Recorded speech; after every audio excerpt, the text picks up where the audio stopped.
Assalamu alaikum, hurmatly tuğanlar, çarbakerler, fermerler.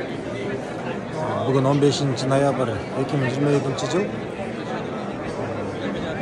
Germaniya өлкөсүндөгү Ганновер шаарынын эл аралык айыл чарба көргөзмөсүнө келгенбиз.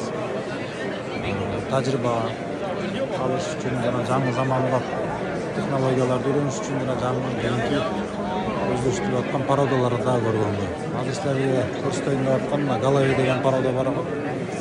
Ушул Галаве деген парода ушул көргөзмөдө турат. Мунун өзгөчөлүктөрү өтө суукка чыдамдуу келет. Карасаңыздар, жүндөрү өтө тыкыз, кайгаштыгандыктан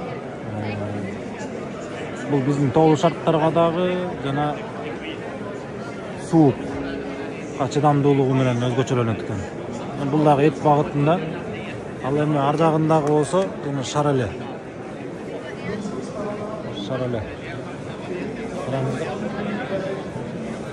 Шареле.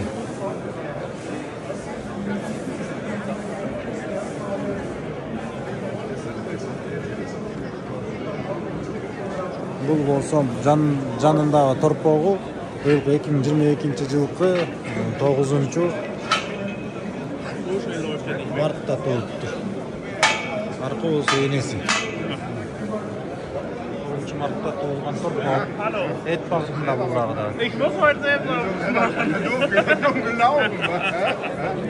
Чагылдырып турабыз дагы.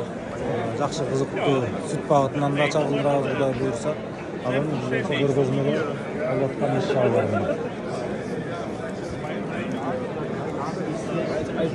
Аткан болот.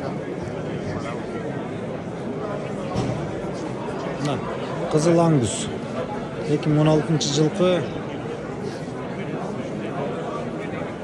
Кызыл Аңгүс жатат. Букас экен бул.